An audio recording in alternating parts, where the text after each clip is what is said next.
Hi, this is Frank Schaefer, and I'd like to talk about the fact that Donald Trump is selling us out to the international jihadists, having already sold us out to Vladimir Putin. This is really strange because I grew up in an evangelical right-wing family. In fact, my father, Francis Schaefer, was, along with Dr. C. Everett Koop, Ronald Reagan's Surgeon General, known as the father, if you like, of the evangelical anti-abortion pro-life movement back in the 1970s. And we moved in those circles. My parents would stay in the White House with President Ford. In fact, Mike Ford babysit my daughter when she was 2 years old many years ago, 50 years ago, whatever. That is the circle I grew up in. But the one thing that Republicans never did was bow the knee before the Russian state and the Soviet Empire, let alone the jihadist Arab countries or the Muslim powers in Saudi Arabia spreading their international Wahhabist propaganda. America was many things, but it was not a nation that empowered either jihadists or Soviet or Russian expansionism. How things have changed. We side with Vladimir Putin against Zelensky and the Ukrainian people. And now Trump has taken a $400 million plane as a gift from a state that has been deep in financing jihadist causes around the world.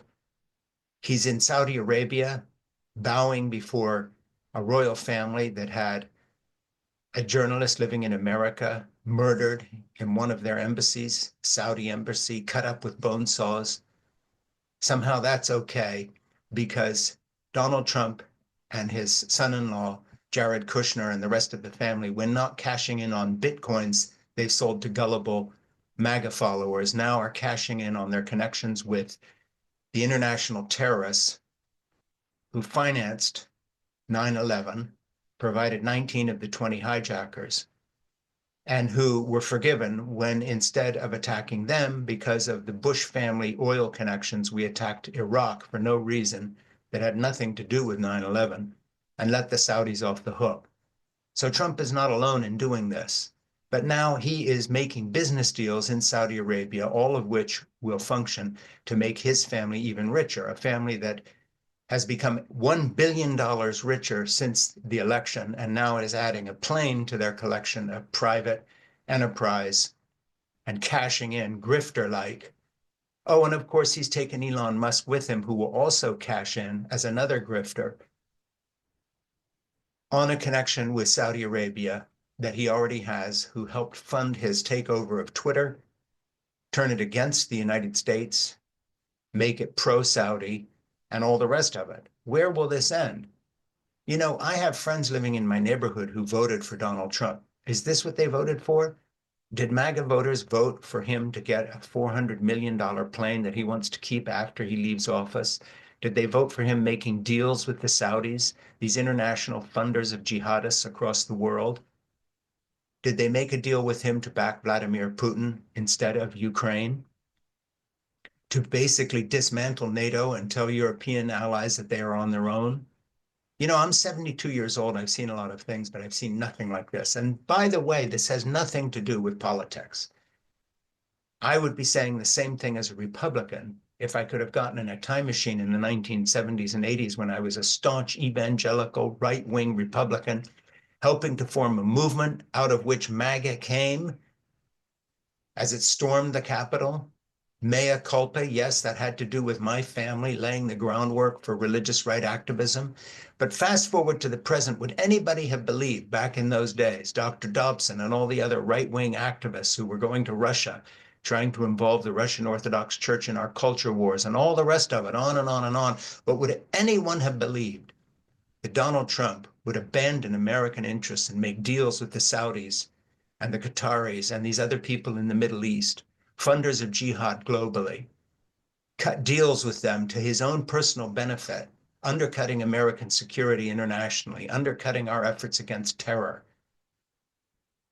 Would anybody have believed this? And why are liberals so quiet about this? Well, maybe because they're scared of being accused of being Islamophobic or whatever. But the truth of the matter is, the Saudis and these other families are our enemies. There are enemies rooted back into 1,400 years of conflict between Islam and Christianity and the West. Okay, the West has sinned too.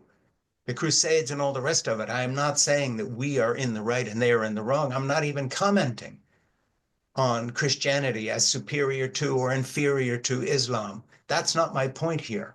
But right now, in the world as it is, the Saudis are not our friends. They cash in on us, but they're not our friends, nor are these families, these ruling non-democratic families in the Middle East we're making deals with to get planes from, to be bribed by, that are buying Donald Trump's bitcoins to prop up his own billion-dollar wealth that he's made by selling bitcoins.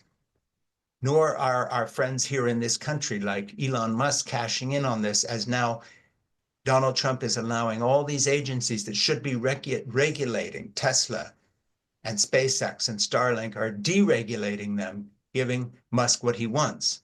These are grifters cashing in on you and me at the same time as cutting Medicaid to 9 million people who are the most needy. At what point do MAGA voters who will be dying of measles, or their kids will be dying of flu because they don't get vaccines, because of the craziness of Kennedy and what Trump has done in appointing these loonies? At what point will they look at our deals that he's making for his own benefit with the Saudis and these Middle Eastern states run by people who finance jihadists in suits, if you like, or in fancy robes, and say, what are we doing here with them?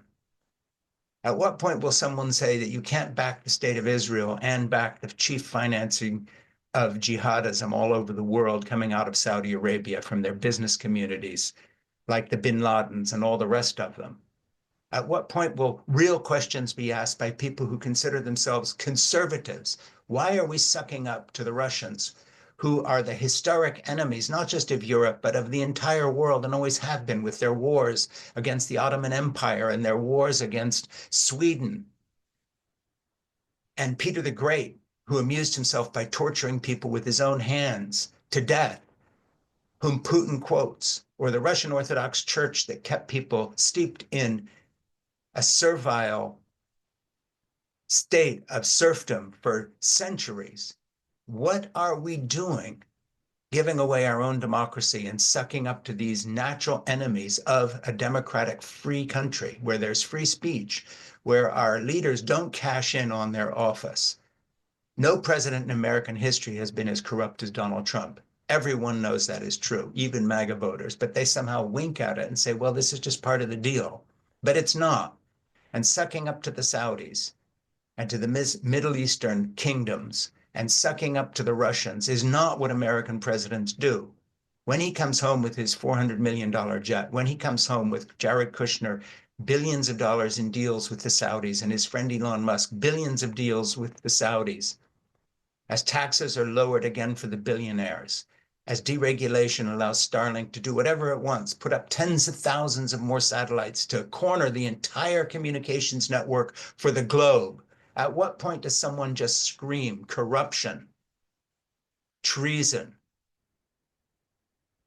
So right now, if you look at the news, you will see Trump sucking up to the international financiers of jihadism globally,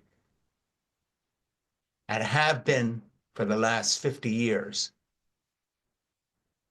The Taliban and all the rest of it would not exist without the Saudis and their financing and their, quote, spiritual leadership with their Wahhabist extreme mullahs in Saudi Arabia. Not all Muslims are extremists by any extent, and the majority are horrified by the Saudis and don't want to be under the control. But what is Trump doing there? It's time someone said it. And you know, this issue is very personal to me, since my son served in the Marine Corps at the beginning of the war in Afghanistan on 2 tours of duty, as well as one in Iraq. And you know, when he was sent out with other Marines to look for bin Laden, with a group that didn't find bin Laden, but what he was chasing was a Saudi who was financed by other Saudis, including some members of the royal family. How have we come to the place where a Marine's father can no longer be proud of his country because the president is selling us down the river for personal profit to the very people who financed the Taliban and the jihadists who were shooting at my son. I come out of a right-wing evangelical background. I can just tell you right now that the right-wing evangelicals in the 70s, like Pat Robertson and these others that I knew, the right-wing evangelicals who did things like the moral majority, this was not part of their program. What has happened to MAGA? That it is now putting a president in the White House who's literally lying down and personally profiting from and grubbing in the money trough of Saudi money and Russian money. That's what this is about. It's corruption. My name is Frank Schaefer.